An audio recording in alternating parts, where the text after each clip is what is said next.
Muy buenas tardes, bienvenidos a todos a la continuación de este ciclo de conferencias magistrales programada por el Instituto de Especialización en Justicia Administrativa y Fiscal del Tribunal de lo Contencioso Administrativo del Distrito Federal. Tenemos en el presidio a la magistrada presidenta del tribunal, la doctora Yasmín Esquivel Mosa. Muchas gracias.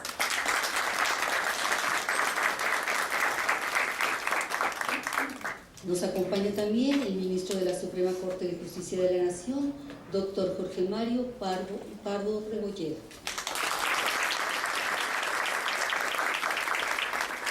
Contamos con la asistencia del ministro en retiro, Carlos de Silva Nava, director general del Instituto de Especialización en Justicia Administrativa y Fiscal y presidente de su consejo académico.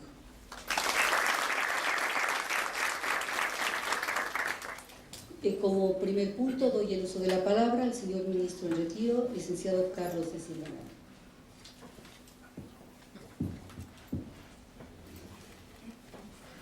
Muy buenas tardes. Es un honor en esta ocasión presentar al señor ministro Jorge Mario Pardo Rebolledo, brillante jurista, con motivo de este curso, y me voy a permitir leer algunos breves datos de su currículum vitae. El ministro Pardo Rebolledo es licenciado en Derecho por la Escuela Libre de Derecho con la tesis La reclamación electoral ante la Suprema Corte de Justicia de la Nación, tesis laureada con mención honorífica. Es maestro en Derecho de Amparo por el Instituto de Ciencias Jurídicas de Estudios Superiores y maestro en Derecho Civil y Familiar por la Universidad Autónoma de Barcelona, España, con la tesina El síndrome de alienación parental. Es doctor en Ciencias Penales por el Instituto de Ciencias Jurídicas de Estudios Superiores con la tesis de grado Propuesta para una real y efectiva garantía del derecho a la defensa. Obtuvo el premio Valor Juvenil 1975 que otorga el Instituto Nacional de la Juventud Mexicana. Ha publicado numerosos artículos en libros y revistas, principalmente relacionados con temas constitucionales, de amparo, de civil y de penal. Dentro del Poder Judicial de la Federación se ha desempeñado como actuario, secretario de juzgado y de la Suprema Corte de Justicia de la Nación, así como juez de distrito y magistrado de circuito, siendo designado por el Senado de la República el 10 de febrero de 2011 como ministro de la Suprema Corte de Justicia de la Nación por un periodo de 15 años. Desde octubre de 2012 es presidente de la primera sala de la Suprema Corte, encargo que tiene una duración de 2 años.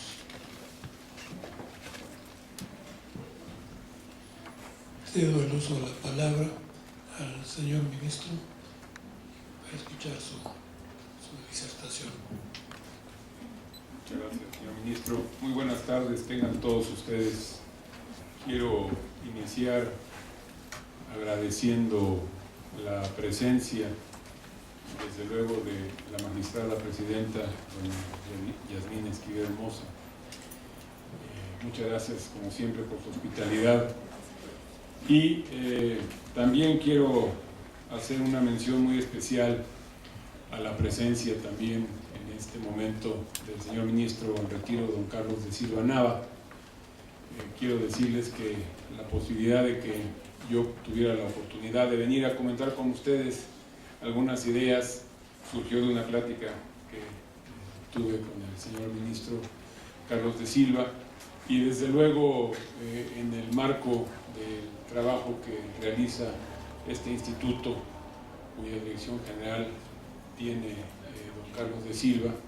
Así es que para mí es un gran privilegio poder estar aquí con ustedes, poder compartir esta mesa con tan grandes personalidades y desde luego el tener la oportunidad de compartir algunas ideas, algunos aspectos de temas que nos son comunes y que considero son de actualidad.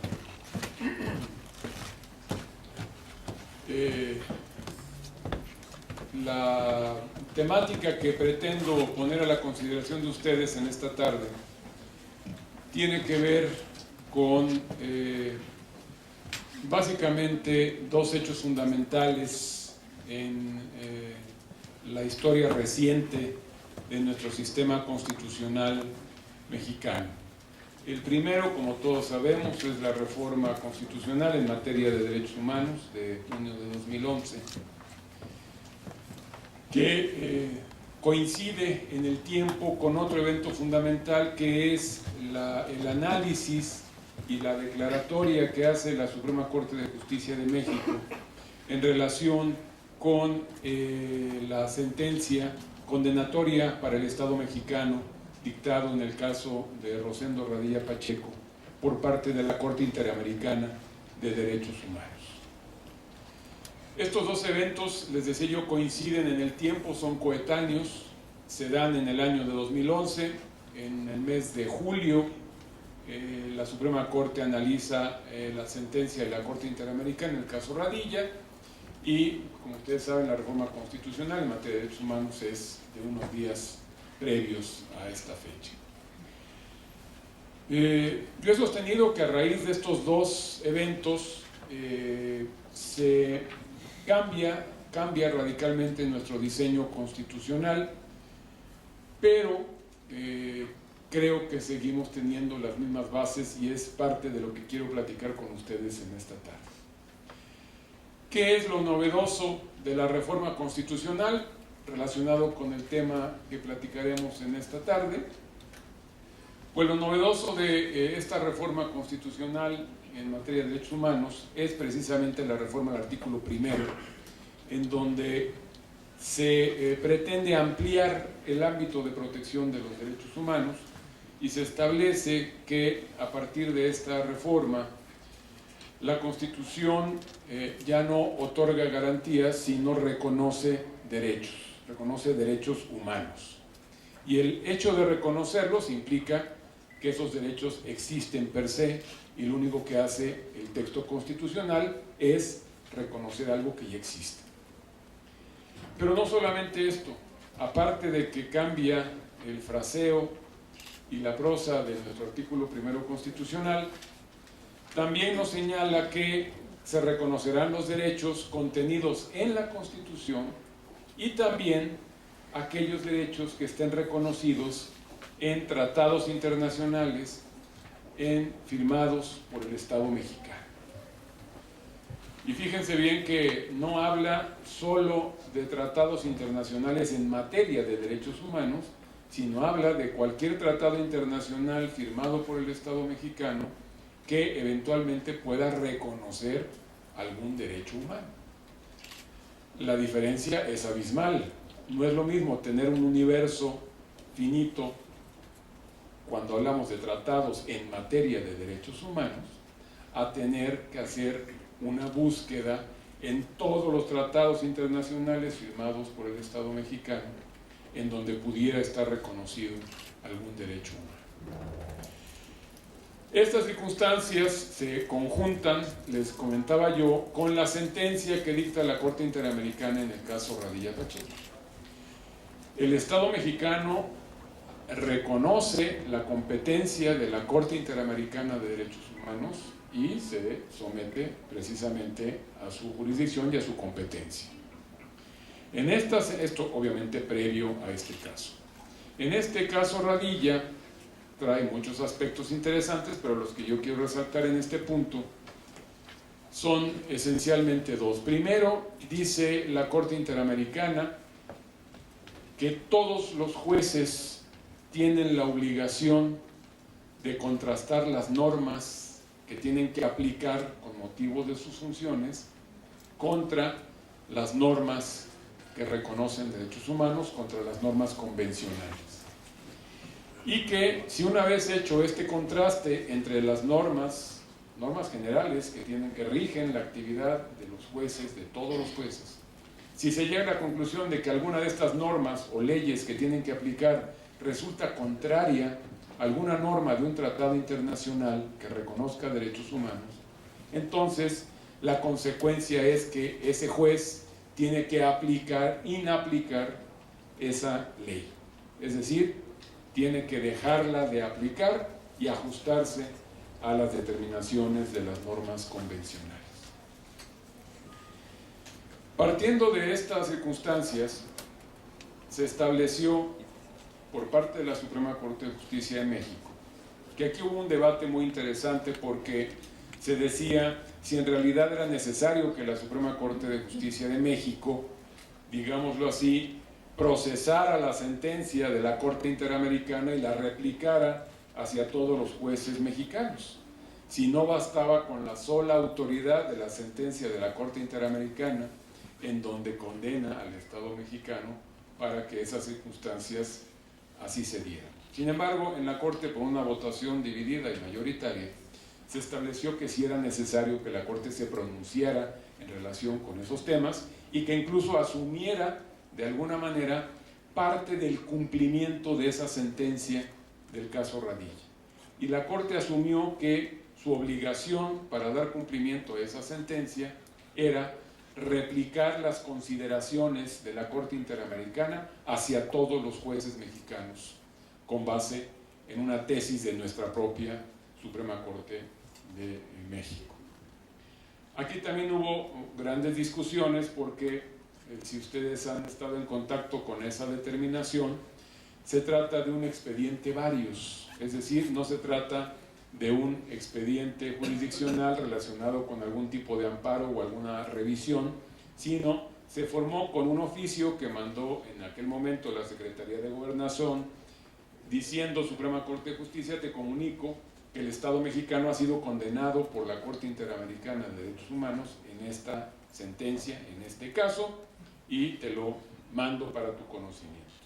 Con eso se forma un expediente varios, y en ese expediente varios se hace este análisis y esta réplica de las argumentaciones de la Corte Interamericana hacia todo el sistema judicial mexicano. ¿En qué concluye todo este análisis? Concluye en que se dice, bueno, todos los jueces del país, y no solamente todos los jueces formalmente hablando, sino todas las autoridades que ejerzan materialmente funciones jurisdiccionales, están obligadas a hacer lo que se le ha dado en llamar un control de convencionalidad de las normas que tienen que aplicar. Y como la Corte Interamericana dijo todos los jueces, entonces la Suprema Corte asumió que se trataba de un control difuso y no de un control concentrado exclusivo de los órganos que tienen competencia en la Constitución para llevar a cabo ese control de regularidad de las leyes, que sería en su caso Poder Judicial de la Federación a través de los medios ordinarios, juicio de amparo, controversias constitucionales o acciones de inconstitucionalidad. Pues bien, no me meto en estos temas porque ya en alguna ocasión que tuve la oportunidad de estar por aquí ya habíamos comentado a detalle en relación con estas circunstancias. A donde quiero ir el día de hoy es a darle un seguimiento, digámoslo así, de cómo han venido operando estos criterios en la práctica de las autoridades jurisdiccionales en nuestro país. ¿Qué tenemos entonces? Tenemos entonces un artículo constitucional que establece que la protección a los derechos humanos es en relación no solo de los derechos que reconoce la Constitución, sino también de los que reconocen los tratados internacionales. Y ahí surge una primera duda en relación con un tema que la Suprema Corte de Justicia había venido abordando desde varios años antes, que es cuál es la relación jerárquica que existe entre la Constitución política de los Estados Unidos mexicanos y los tratados internacionales firmados por México. Este había sido un tema que se había discutido en varias ocasiones al seno de la Suprema Corte de Justicia. Y los últimos criterios, hasta antes de estas determinaciones, habían establecido que los tratados internacionales se encontraban por encima de la legislación nacional, leyes locales, leyes federales e incluso leyes generales o nacionales, por encima de toda esta legislación nacional, pero, decía una tesis aislada de la Corte, inmediatamente por debajo de la Constitución. La primera duda que surgió es: ¿el texto del nuevo artículo primero constitucional viene a modificar esta situación? Como el artículo primero señala que se reconocen los derechos de la Constitución y de los tratados internacionales, quiere decir que los tratados internacionales ya están al mismo nivel que la Constitución, al menos aquellos que reconocen derechos humanos. Y pues se empezaron a generar las opiniones en relación con esta temática. Algunos decían, pues sí, efectivamente ya están al mismo nivel los tratados que la Constitución, porque el propio artículo primero señala en su segundo párrafo que, en tratándose de la protección de derechos humanos, siempre se preferirá la norma que genere la protección más amplia. Entonces, si tenemos una norma constitucional de nuestra Constitución que reconoce un derecho, y tenemos también una norma de un tratado internacional que reconoce el mismo derecho, según el segundo párrafo del artículo primero, tenemos que preferir la norma que genere una protección más amplia al derecho de que se trata. Y entonces se decía, bueno, ¿y qué va a pasar cuando esa norma que genere la protección más amplia sea la del tratado internacional? ¿Qué vamos a hacer con nuestra Constitución si la protección más amplia está en un tratado internacional?